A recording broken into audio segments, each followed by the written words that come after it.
Hi, my name's Clive, and this is the lowdown for YouTube copyright. If you're a YouTube producer and uploader, I hope you find something in here that you don't already know. A couple of days ago, I saw a complete video on YouTube. It comes from 1962 or something like that, and it was a typical black and white British war movie at the time, set in the war in the desert.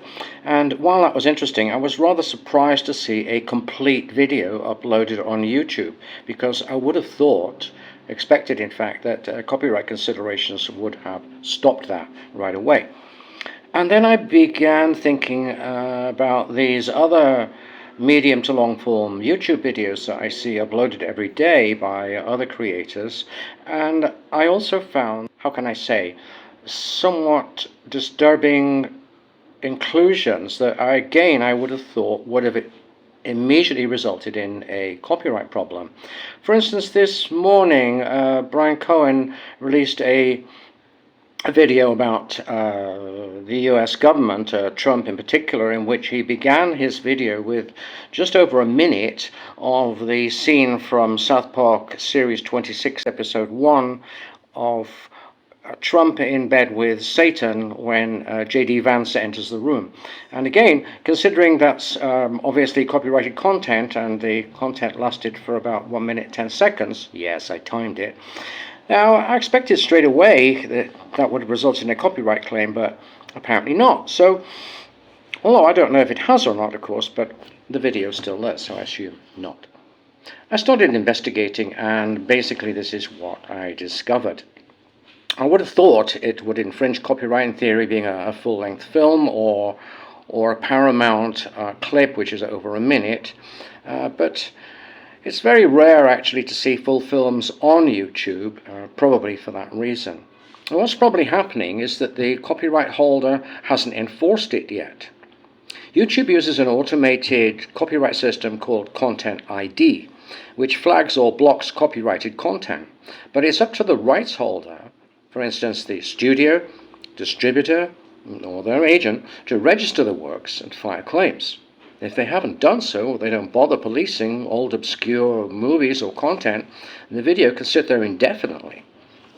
Or possibly the uploader is exploiting a grey area. People often upload films with altered titles or metadata to evade Content ID, or versions with cropped frames, filters, or altered audio speed and pitch, again to dodge detection. And I saw some examples of that actually just a couple of days ago when I was watching a video that used Professor Wolf's material. In fact, it was a whole altered videos. It was made from several of Professor Wolf's economic content videos, basically edited together, and they had overlaid it with what I would call an old movie filter showing scratches and spots and that kind of thing, and that apparently is enough to beat the copyright detection machine. Or it could be foreign language dubs or subtitles that don't match the official release. Those are other things. YouTube's algorithm doesn't always catch these, especially for lesser known old films, for instance. So the film that I was watching might even be public domain. Some older movies have fallen out of copyright, either because the rights weren't renewed, which is common for mid-20th century releases, or the studio dissolved perhaps and the ownership was lost, which has also happened. So public domain films are legally free to upload, and many users, and even official channels, do so.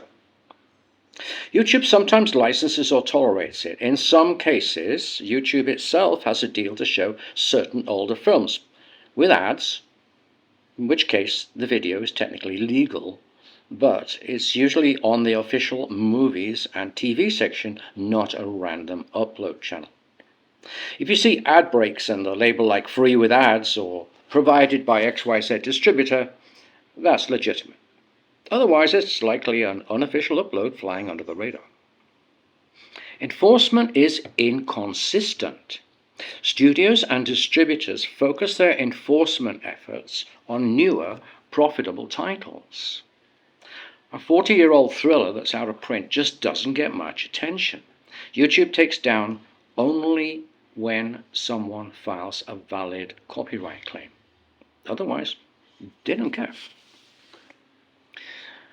The film I mentioned is from 1958, which is old enough that copyright status could be complicated depending on country, renewals, etc. Whether it's legally owned or allowed on YouTube depends on a few things. First of all, the original copyright terms and renewal. In many places, works published before a certain date might have had to have their copyrights renewed. If they weren't, they might have lapsed into public domain. But that depends on the country, the US, the UK, etc., and the specific copyright law that applied at that time, because copyright law does vary between countries.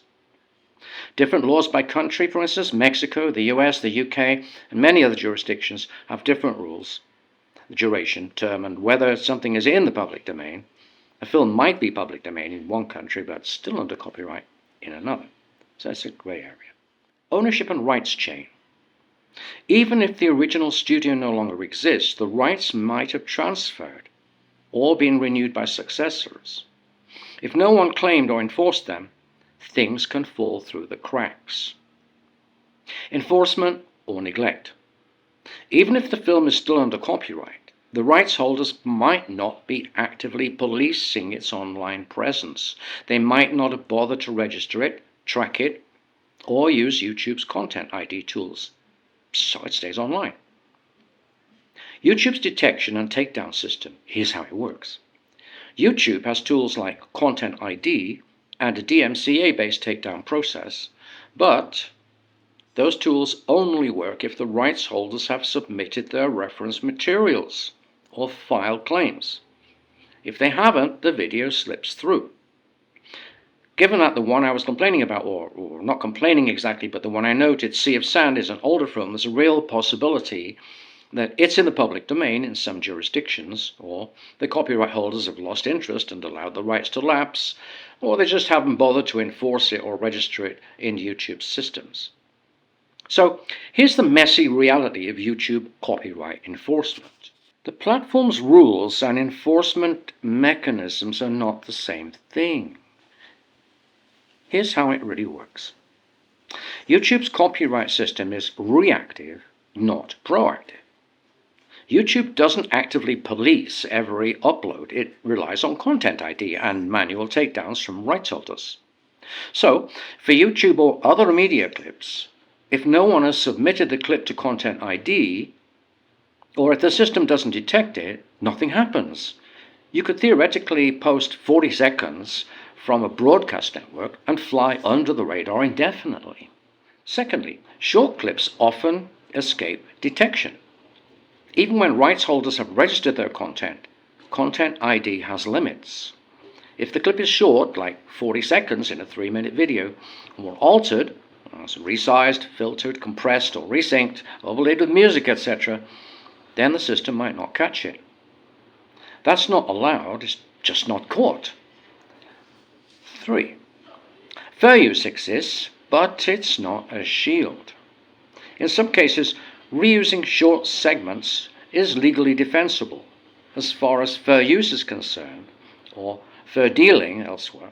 That covers things like commentary or critique, educational, transformative use, news responding, reporting, parody, satire.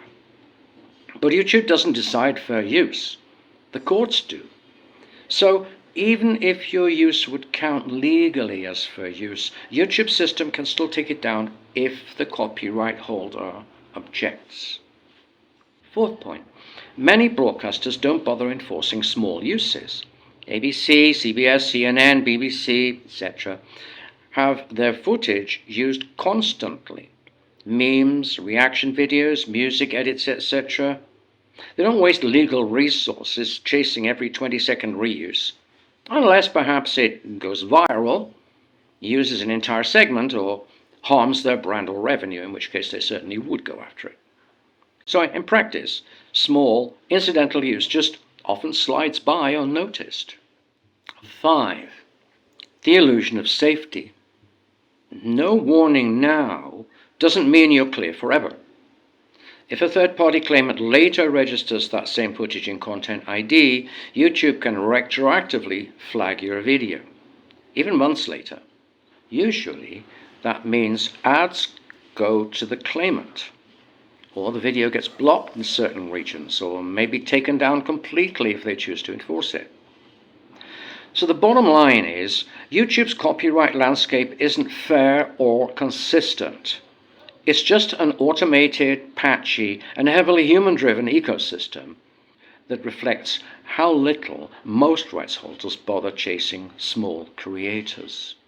Let's go step by step through how to test whether a piece of music or a clip will trigger a copyright claim before publishing it. First of all, use the visibility test. Upload as unlisted or private.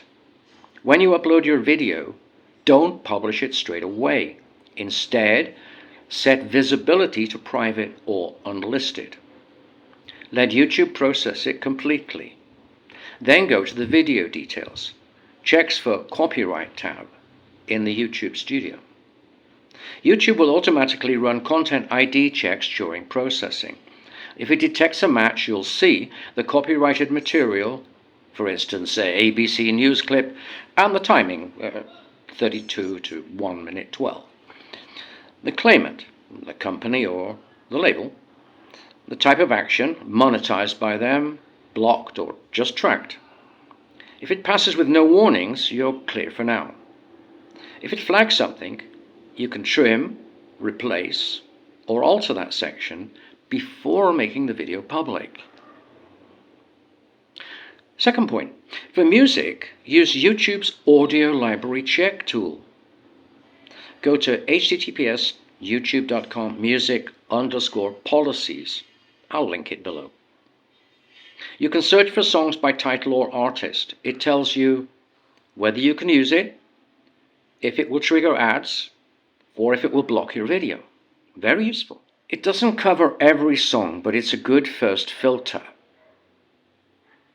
Third, use Content ID database, a third party, like Lickd, L-I-C-K-D, Epidemic Sound. These let you preview whether music or footage is already fingerprinted. If you upload a short test clip, even privately, they'll show if it's registered in Content ID. Fourth, know what kind of edits reduce Content ID hits. Content ID is fingerprint based. It matches both audio waveforms and visual patterns. Small changes help you avoid false positives, but don't make it legal if it's still copyright. For audio, you can change the pitch or tempo slightly, overlay narration or ambient sound, and trim the segment. For video, you can crop the frame, add overlays, or picture-in-picture, use short clips, preferably less than 15 seconds, change the speed by 2 to 5%. Again, it doesn't legalize the clip, but it can stop automated matches. Fifth, if you do raise a copyright dispute, use strong wording. I recently had 2 claims for 2 different pieces of classical music that I'd used in just a family video. And I wasn't really bothered because it's not a video I intend to monetize, but even so, it was niggling because I had downloaded the 2 pieces of classical music from a German website which claimed that all the music available on the site was public domain and free use. And yet I got flagged on YouTube by 2 copyright claims. So I decided to dispute it, and lo and behold, after 30 days, I won. The copyright claim ceased. Probably what happened was the pieces of music, of course, are very, very well known, have been played by orchestras very frequently, and what I uploaded may have been close enough to their fingerprint to actually trigger a copyright claim. However, I did win. If you do end up in this situation and you want to dispute the claim, use confident, strong language. For instance, this material is based on a public domain composition and contains a recording not owned by the claimant. The claim is invalid. YouTube reviewers often side with that if you sound like you know the law. Keep an eye on retroactive claims. Even if your upload clears the check, New fingerprints can be added later. YouTube can retroactively assign a claim if a rights holder uploads a reference file in the future. If that happens, you'll get an email notice, and you can dispute in the same way. Consider always recording with your own soundtrack. You immediately sidestep 90% of YouTube's copyright traps because most auto claims actually come from music. Even if you use found footage or public domain video, original music makes your upload unique to Content ID. It creates a distinctive fingerprint that's less likely to overlap with anything else.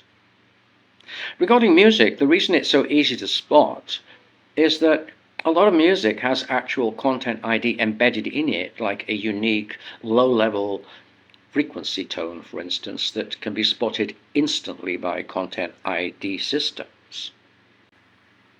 Transitions and edits. Transitions, wipes, zooms, and crossfades don't just look artistic in your video. They break up the continuity of borrowed clips. And so Content ID's video matching algorithm looks for sustained, unaltered sequences of frames. Every time you insert a crossfade, cut to B-roll, overlay text, or a transition, you break that continuity and make the fingerprint less reliable.